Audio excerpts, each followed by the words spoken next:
Welcome to యూఐటీవీ.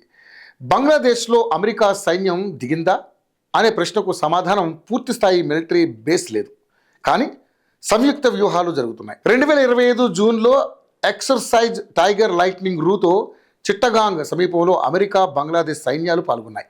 ఈ వ్యూహాలు శాంతి స్థాపన, డిజాస్టర్ రెస్పాన్స్, కౌంటర్ టెర్రరిజంపై దృష్టి సారించాయి. సెప్టెంబర్లో ఆపరేషన్ పసిఫిక్ ఏంజల్ 25-3 మరో సంయుక్త వ్యూహం. ఇందులో శ్రీలంక కూడా పాల్గొంది.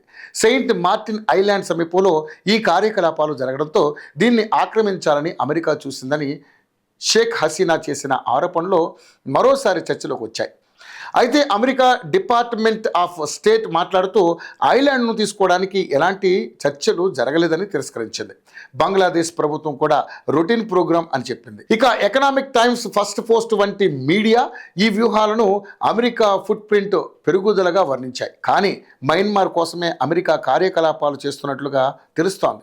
మయన్మార్ 1948లో బ్రిటిష్ పాలన నుంచి స్వతంత్రం పొందింది. 1962లో సైనిక అధికారం 2011 వరకు కొనసాగింది. 2021లో మళ్ళీ కూడ్ ప్రజాస్వామ్య పునరుద్ధరణకు అమెరికా మద్దతు ఇచ్చింది. కానీ సైనికులు చైనాకు దగ్గరయ్యారు. దీంతో అమెరికా ఆంక్షలు విధించింది. కొచ్చిన్ స్టేట్ అంటే క్రిస్టియన్ ఆధిపత్యంలో రెబల్ గ్రూపులు చైనా, అమెరికా మధ్య టెన్షన్ పెంచాయి. మయన్మార్లో రేర్ ఎర్త్ మినరల్స్ని చైనా కొనుగోలు చేసి ప్రాసెసింగ్లో 90% ఆధిపత్యం చెలాయిస్తోంది.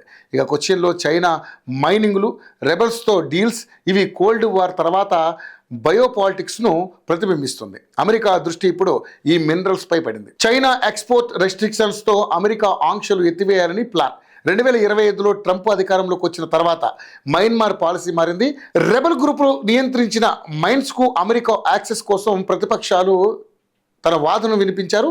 ఇక జంట అలయన్స్పై ఆంక్షలు ఎత్తివేశారు. ఇండియాతో పార్ట్నర్షిప్ ప్రతిపాదనలు, రెబల్స్తో డైరెక్ట్ డీల్స్, లాజిస్టిక్స్ సవాళ్లు ఉన్న ట్రంప్ టీం చైనా నుంచి డైవర్ట్ చేయాలని చూస్తోంది. ఇక యూటర్న్ రిపోర్ట్ ప్రకారం ఇది లాంగ్ స్టాండింగ్ పాలసీ మార్పు కావచ్చు. ఇది బంగ్లాదేశ్తో లింక్ చిట్టాగాంగ్ మయన్మార్ సరిహద్దుకు సమీపంలో ఉంది. వ్యూహాలు ఇక్కడ జరగడం మయన్మార్ రెబల్స్ను కోట్ చేయడానికి అమెరికా స్ట్రాటజీగా చూస్తున్నారు. ఇక భారత్ కోసం కాదు, మయన్మార్ మినరల్స్ కోసమే అని విశ్లేషకులు అంచనా. చిట్టగాంగ్ భారత్ నార్త్ ఈస్ట్కు సమీపం. అమెరికా ప్రజెన్స్ చైనా కౌంటర్ అయిన రీజనల్ స్థిరత్వాన్ని దెబ్బతీస్తుంది. మయన్మార్లో భారత్ మయన్మార్ జాయింట్ ఎక్సర్సైజులు జరుగుతున్నాయి. చైనా బంగ్లాదేశ్లో కార్యకలాపాలు పెరిగితే భారత్ అప్రమత్తంగా ఉండాలి. డీల్ కుదిరితే మయన్మార్కు ఆంక్షలు ఎత్తివేయడం లాభం. కానీ చైనా ఆధిపత్యం ఇంకా బలంగా ఉంది.